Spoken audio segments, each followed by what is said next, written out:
요한계시록에 기록된 목적은 약한 세상에 하나님의 진노와 심판이 반드시 있을 것을 경고하는 것입니다.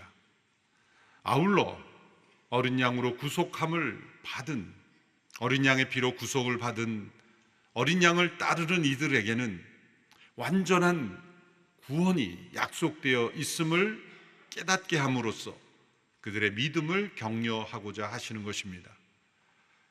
하나님의 진노와 심판은 단 한 번으로 이루어지지 않습니다. 여러 차례 경고성 심판이 주어집니다. 그것을 우리에게 깨닫게 하기 위해서 요한계시록에서 가장 많은 부분을 하나님의 진노와 심판이 일곱 인들의 재앙, 일곱 나팔의 재앙, 일곱 대접의 재앙이라는 구조로 설명되고 있습니다. 이것은 연대기 순으로 어떤 사건들을 가리키는 것이 아니라 역사상에 일어난 모든 사건들 속에 나타난 하나님의 심판적인 요소를 우리에게 설명하는 것입니다. 3번, 7중으로 된 재앙이 3번 반복되므로 그 엄중함을 강조하는 것이고 완전한 하나님의 계획 속에 이루어진 것을 우리에게 설명하는 것입니다. 7 인들의 재앙에서 인이 하나씩 떼어질 때마다 재앙이 임했는데 땅의 4분의 1이 그 심판의 영향력 안에 들어왔습니다. 이 말은 바꿔 말하면 4분의 3은 하나님께서 여전히 긍휼과 자비를 베풀어 주신다는 것입니다. 하나님의 경고성 심판에게서는 이 기간 동안에는 회개의 기회가 주어집니다. 7 나팔의 재앙이 이루어질 때는 땅의 3분의 1이 그 심판의 영향력 안에 들어옵니다. 그 심판이 좀 더 강화되었다는 걸 알 수가 있습니다. 7 나팔의 재앙에 이르러서는 제한 없이 온 땅에 그 심판이 영향력을 미치게 됩니다. 마지막 심판에 이를수록 점점 그 심판의 내용이 강화됩니다. 그러나 마지막 심판에 이르기까지는 회개할 기회가 주어지나 끝까지 회개를 거부하고 고집하는 이들에게는 마지막 심판이 불가피하게 주어진다는 것입니다. 지난주 살펴본 6장에서 6번째 인이 떼어질 때 마지막 심판이 임하는 것을 말씀했습니다. 그 마지막 심판이 임할 때는 지진이 일어나고 해와 달이 그 빛을 잃어버리고 별들이 떨어지며 그 하늘이 두루마리처럼 말려 사라지는 우주적인 재앙의 모습을 보았습니다. 그때에 회개하기를 거부하여 심판의 대상이 된 사람들은 산과 바위로 향하여 우리를 향해 무너져 내려달라고 간청했습니다. 죽기를 자청한 거죠. 요청한 겁니다. 그것은 죽음에 대한 두려움보다 더 큰 두려움이 임했기 때문입니다. 그 두려움은 바로 보좌에 앉으신 하나님의 얼굴을 뵙는 두려움, 그리고 어린 양의 진노 앞에 서는 두려움입니다. 육체의 죽음보다 더 두려운 것이 살아계신 하나님과 어린 양 그분을 대면하는 두려움이기에 차라리 죽기를 간청하는 것이었습니다. 그리고 6장 마지막에 이런 질문으로 끝납니다. 누가 이 큰 진노를 견뎌낼 수 있겠는가? 아무도 이 진노를 견딜 수 없다는 말입니다. 그러나 과연 그럴까요? 요한계시록 7장에서는 그 질문 앞에 대답합니다. 그 진노를 견뎌낼 수 있는 이들이 있다. 그들은 바로 어린 양의 피로 구속받은 이들이다. 마지막 심판으로부터 구원받는 이들이 있다. 어린 양으로 인해 구속받은 이들이다. 요한계시록 7장에서 그것을 말씀하고 있습니다. 오늘 본문 7장은 7인의 재앙에서 6번째 인이 떼어질 때와 7번째 인이 떼어지는 8장 사이에 있습니다. 그러므로 이것은 요한계시록의 시간 연대 순으로 기록된 것이 아니라는 것을 보여주는 것입니다. 왜냐하면 6장에서 6번째 인이 떼어질 때 마지막 심판이 임한다고 했는데 오늘 7장에 나오는 이 내용은 마지막 심판이 보류되고 지연되도록 하시는 하나님의 뜻을 보여주는 내용이기 때문입니다. 그러므로 이 7장은 6장의 마지막 질문, 누가 이 심판을 견뎌낼 수 있겠는가라는 이 질문에 대한 대답으로 이 진노와 심판, 마지막 심판을 견뎌낼 사람들이 있다라는 것을 우리에게 알려주고자 기록된, 삽입된 본문인 것입니다. 요한이 이 7장에서 본 환상은 크게 두 가지 환상이 나타납니다. 하나는 지상의 교회의 모습이고 또 하나는 천상의 교회의 모습입니다. 먼저 이 지상의 교회의 모습이 그에게 나타나는 환상에서는 하나님의 인을 가진 한 천사가 심판을 집행하는 네 천사에게 명하는 것으로 시작이 됩니다. 3절의 말씀입니다. 같이 읽겠습니다. 시작. 우리가 우리 하나님의 종들의 이마에 인을 치기까지 너희는 땅이나 바다나 나무를 해치지 말라.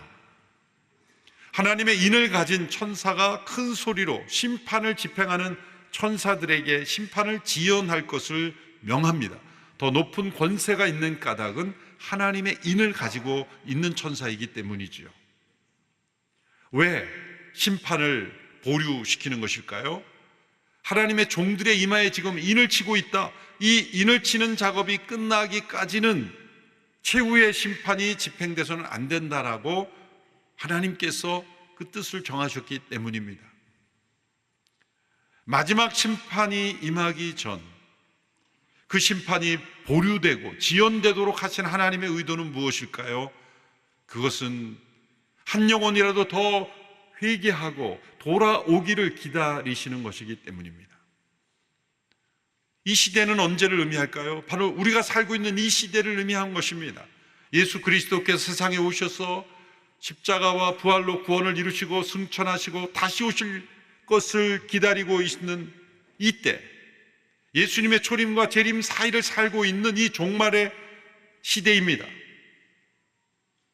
하나님은 심판을 보류하시며 이 땅에 경고성 심판들을 주시며 사람들로 하여금 하나님께로 돌아오도록 기다리고 계시는 것입니다. 하나님께서 이렇게 심판을 지연하시는 가운데 하나님께서 이 땅의 교회들을 향한 하나님의 계획을 보여주시는 겁니다.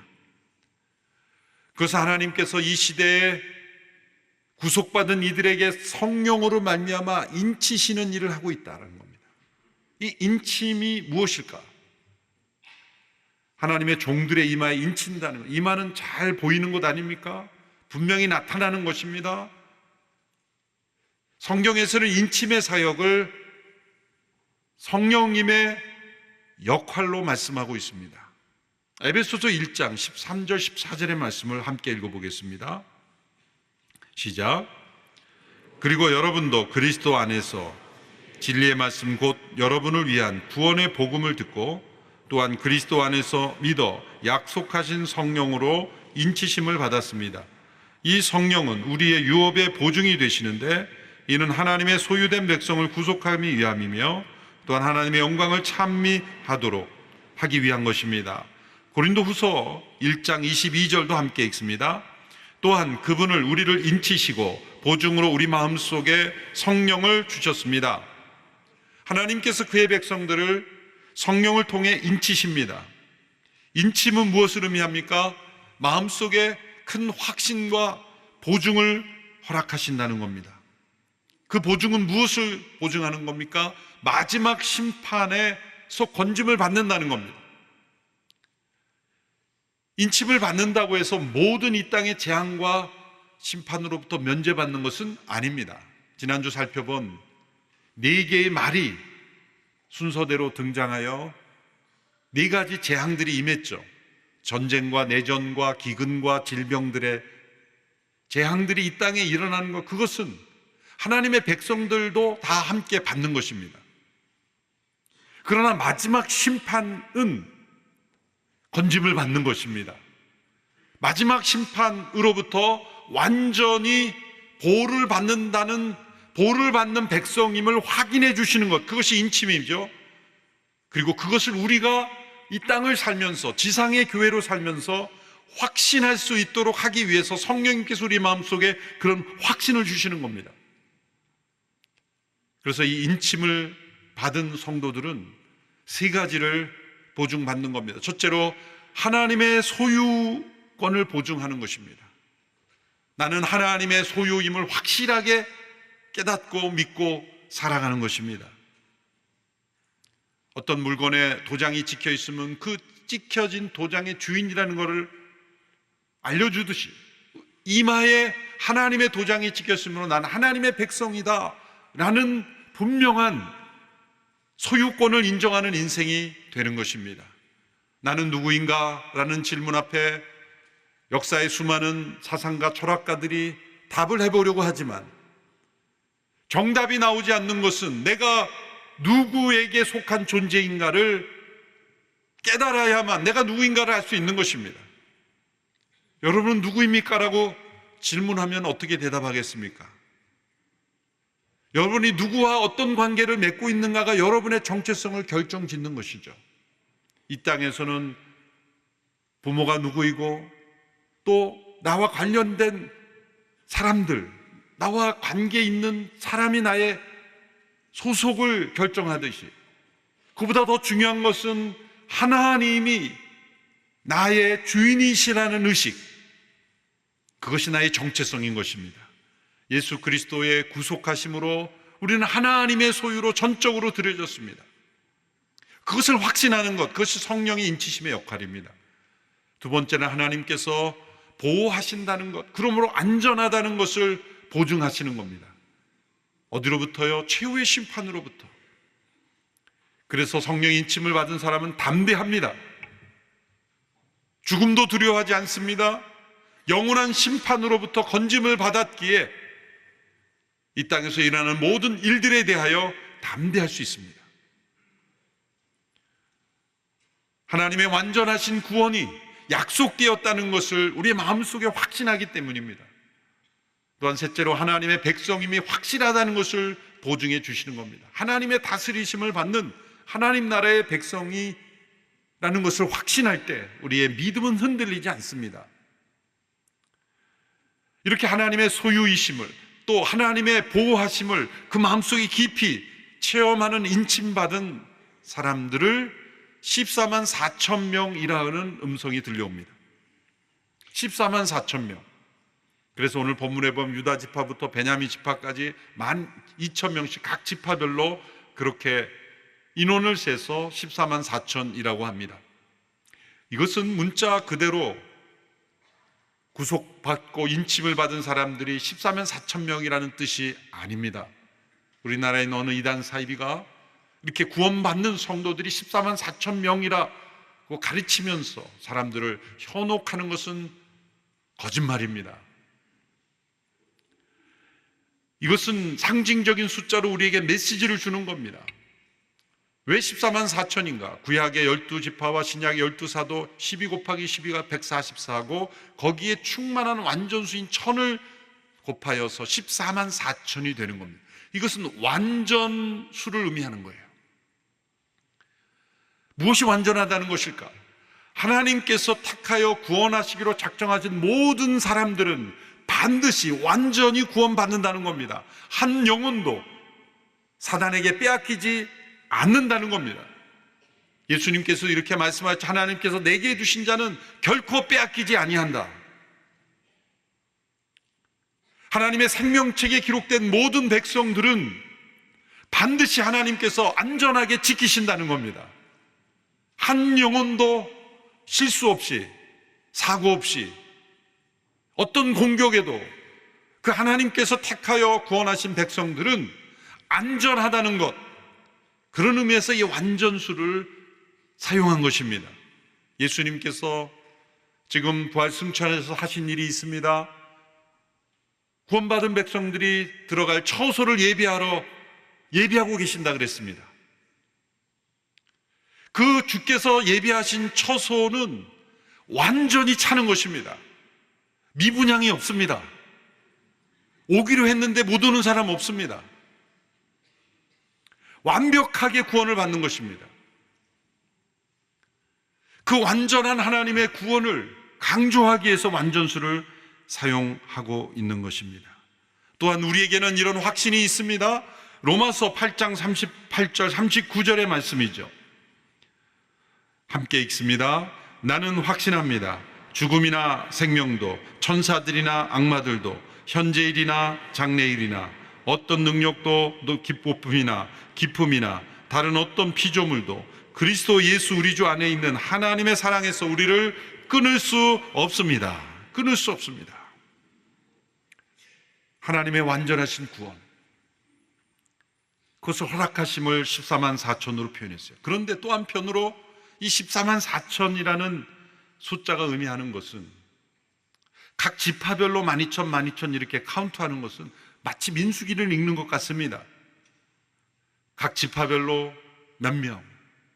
그것은 민수기직 방식이죠. 민수기가 왜 기록이 됐습니까?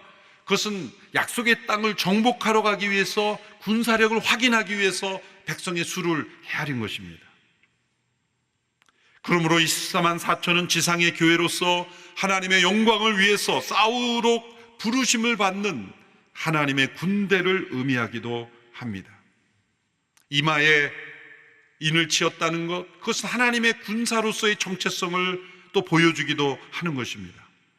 그러나 하나님의 완전하신 보호하심 가운데 있기에 우리는 승리하는 군사들이라는 것입니다.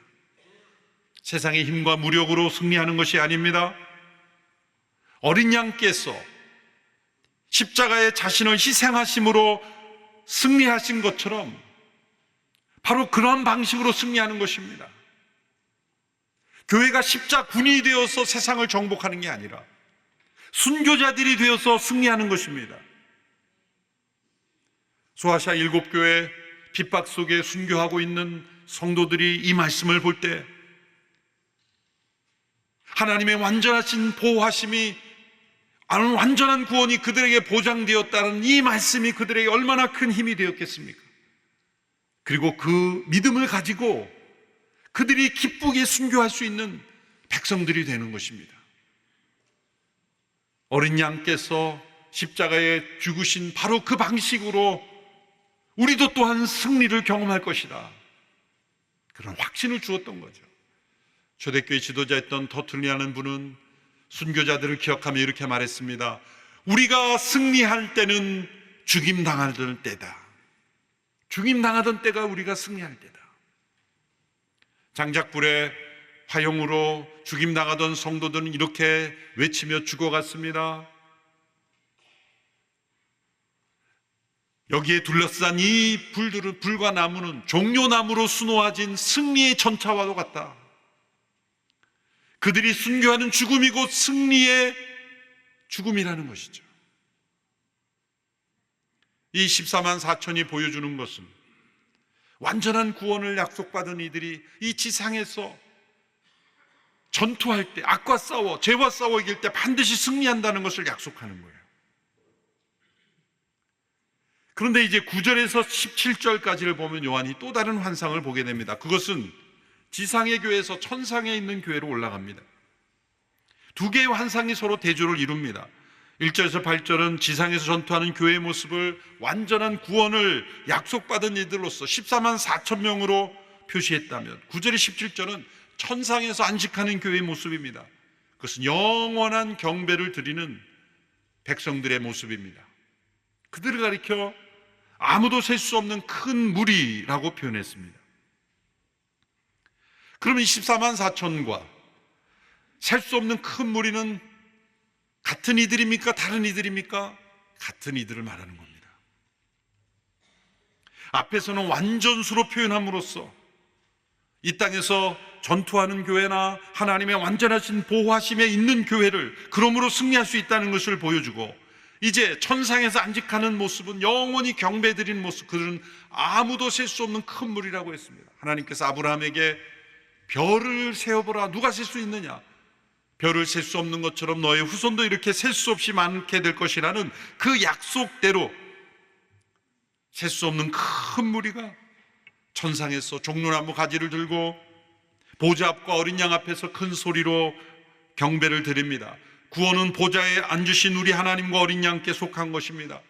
그때 모든 천사들이 함께 보좌 앞에 엎드려 하나님께 경배합니다. 아멘. 찬송과 영광과 지혜와 감사와 존귀와 능력과 힘이 우리 하나님께 영원히 있기를 빕니다. 아멘. 천사들과 함께 하나님을 경배하는 이 큰 무리는 어떤 사람들입니까? 첫째로 그들은 모든 나라와 민족과 백성과 언어에서 나온 사람들입니다. 소아시아 7교회 성도들이 이 말씀을 읽을 때 받았던 감격과 격려를 생각해 보십시오. 요한계시록 전체가 소아시아 7교회 성도들에게 주어진 책입니다. 회람하도록 주어진 것입니다. 앞부분 2장 3장만 7교회에 주신 메시지가 아니에요. 전체가 그들에게 주어진 거예요. 그들은 매우 소수입니다. 소아시아 7교회 핍박 속에 있고, 요한은 유배돼 있고, 세상의 권력 앞에 연약한 자로서 희생당하고 있습니다. 그러나 이 천상의 교회를 모습을 보십시오. 적은 수만 믿었던 것 같지만 이제는 모든 나라와 족속과 방언에서 나온 사람들이 어린 양의 피로 구속받아 하나님을 경배하고 있는 이 모습이 그들에게 얼마나 큰 격려가 되었겠습니까? 지난 9월에 열린 4차 로잔 대회에서 전 세계 202개국의 지도자들이 함께 모여서 하나님께 예배하고 함께 선교의 비전을 나눌 때 가장 감동받고 도전받고 또 주변 사람들의 감동을 주었던 이들은 핍박받는 국가에서 온 소수의 믿음의 사람들밖에 없는 나라에서 온 지도자들입니다. 많은 교회들, 많은 회중이 늘 익숙한 그런 나라에서 온 지도자들은 그저 늘 봐왔던 것 같지만 그래서 감동도 없습니다. 그러나 핍박 속에 있어서 이런 대회에 참석하는 것 자체도 위협이 될 수 있는 나라에서 온 지도자들은 이렇게 모든 나라와 언어와 백성과 방언 가운데 온 사람들이 함께 모여 하나님을 예배하는 것이고 천국을 경험하는 것 같습니다. 또한 천상에서 우리가 함께 경배하게 되는 예배 공동체는 모든 인종과 언어를 뛰어넘는 다민족 예배 공동체임을 보여줍니다. 천국에 가면 이 땅에 있는 이 언어와 민족별로 개성이 있는 것들이 다 사라질까요? 아니면 여전히 있을까요? 이 말씀에 근거하면 이 땅에서 있었던 다양성은 그대로 존재하나 그러나 그 모든 차이가 갈등이 되지 않는 더 아름다운 하모니를 이루는 공동체가 될 것을 우리에게 보여주고 있습니다. 둘째로 셀 수 없는 큰 무리는 어떤 이들입니까? 어린 양의 피로 의롭게 된 사람들이라고 말씀합니다. 13절 14절을 보시면 장로들 가운데 하나가 묻습니다. 흰 옷을 입은 사람들이 누구이며 또 어디에서 왔습니까? 그들은 큰 환난으로부터 나오는 사람들인데 그들은 어린 양의 피로 그들의 옷을 씻어 희게 했습니다라고 대답합니다. 어린 양의 피로 씻음 받아 의롭게 된 이들입니다. 구약의 스가랴 3장을 보면 이와 비슷한 장면이 나옵니다. 대제사장 여호수아가 여호와의 사자 앞에 섰는데 사단의 고소를 받고 있습니다. 그 이유는 그가 더러운 옷을 입고 있기 때문입니다. 대제사장이 마땅히 입어야 될 옷을 입지 않고 더러운 옷을 입고 있으니 율법에 의하면 죽임당한 마땅한 죄 가운데 있는 것입니다. 근데 놀랍게도 하나님은 여호수아를 책망하지 않고 사단을 책망합니다. 두 가지 이유 때문입니다. 하나님께서 여호수아를 택하셨다는 겁니다. 그가 죄가 없고 깨끗하기 때문에 택한 게 아니라 죄와 불의 가운데 있는 그 상태에서 택했기 때문입니다. 두 번째는 택한 그 여호수아의 고소의 근원이 되는 더러운 옷을 벗기고 정결하고 아름다운 옷을 하나님이 친히 입혀주시는 것입니다. 천사들을 명하여 저 더러운 옷을 벗기라, 그리고 아름다운 옷을 입히라. 사단의 고소의 근거가 되는 그 더러운 옷을 벗겨주심으로 정결한 옷을 하나님이 친히 입혀주신다는 겁니다. 이것이 예수 그리스도 안에서 우리에게 행하신 것입니다. 우리 어린 자녀들을 키워본 경험을 떠올려 보십시오. 아주 어린 자녀는 스스로 옷을 벗을 수 없습니다. 입을 수도 없습니다. 더러운 옷을 벗겨주고 깨끗한 옷을 입혀주어야 합니다. 타락한 인간의 상태가 바로 그런 상태입니다. 어린아이가 옷이 더러워져도 스스로 벗을 수 없듯이 그 갓난아이의 옷을 벗기고 깨끗한 옷을 입혀주시는 그런 부모의 사랑처럼 하나님께서 우리의 죄를 그리스도의 십자가에 못 박으시고 어린 양의 피로 정결케 하시고 우리에게 그리스도의 옷, 의의 옷, 정결한 옷을 입혀주셨다는 겁니다. 바로 그들이 셀 수 없는 큰 무리를 이루었다는 겁니다. 셋째, 셀 수 없는 큰 무리는 또한 목자 대신 어린 양의 돌봄을 받는 사람들입니다. 15절에서 17절의 말씀을 함께 읽겠습니다. 시작. 그래서 그들이 하나님의 보좌 앞에 있고 그분의 성전에서 밤낮으로 그분을 섬김으로 보좌에 앉으신 이가 그들 위에 거하실 것입니다. 그들이 다시는 굶거나 목마르지 않고 해나 그 어떤 열기도 그들을 해치지 못할 것입니다. 보좌 가운데 계신 어린 양이 그들의 목자가 돼 그들을 생명의 샘물로 인도하시고 하나님께서 그들의 눈에서 모든 눈물을 닦아 주실 것입니다. 흰 옷 입은 이 무리들은 목자 대신 어린 양의 돌봄을 받습니다. 그리고 보좌에 앉으신 하나님, 그분을 영원토록 섬길 것입니다. 천국은 아무 일 하지 않고 그냥 마냥 노는 곳이 아닙니다. 마땅히 해야 할 것을 기쁘게 하는 곳입니다. 마땅히 해야 될 것, 우리를 창조하시고 구속하신 그 하나님을 영원토록 경배하는 것입니다. 어떤 분은 속으로 이렇게 생각할지 모릅니다. 이렇게 지루한 예배를 영원히 드린단 말인가? 그렇게 생각하는 것은 분명한 죄성입니다. 어린 양의 피로 온전히 구속받은 백성들이 그 보좌 앞에 계신 어린 양과 보좌에 계신 하나님께 예배하는 것은 결코 지루함이 아니라 영원한 기쁨이요 즐거움이며 능력이 될 것입니다. 또한 그분을 섬기는 것입니다. 그분과 함께 세상을 통치하게 될 것입니다. 그럴 때 놀라운 것은 목자가 되신 어린 양께서 우리를 생명의 샘물로 인도하실 뿐만 아니라 모든 눈물을 닦아주신다는 것입니다. 완전한 치유가 일어나는 곳입니다. 여러분, 이 지상에는 눈물 없는 곳이 없습니다. 주변을 둘러보십시오.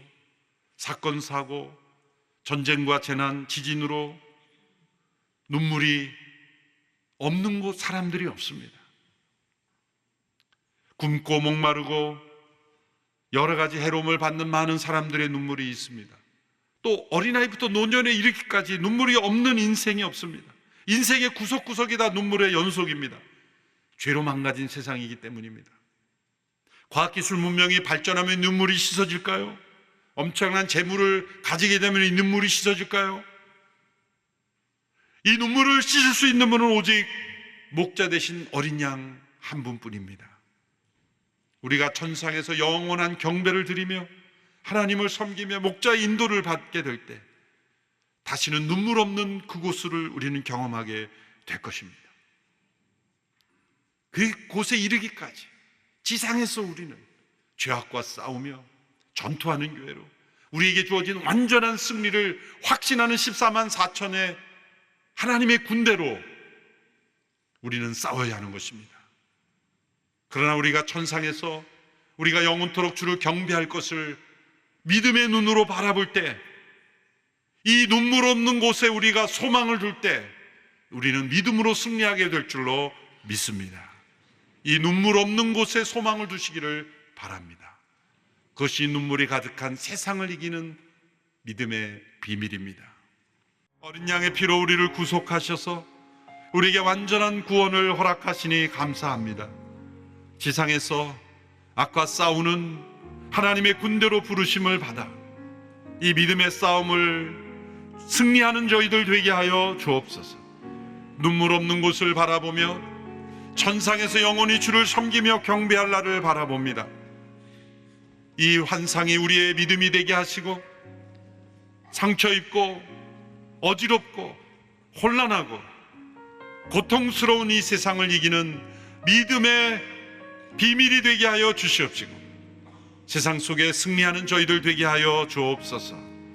예수님의 이름으로 기도하옵나이다. 아멘.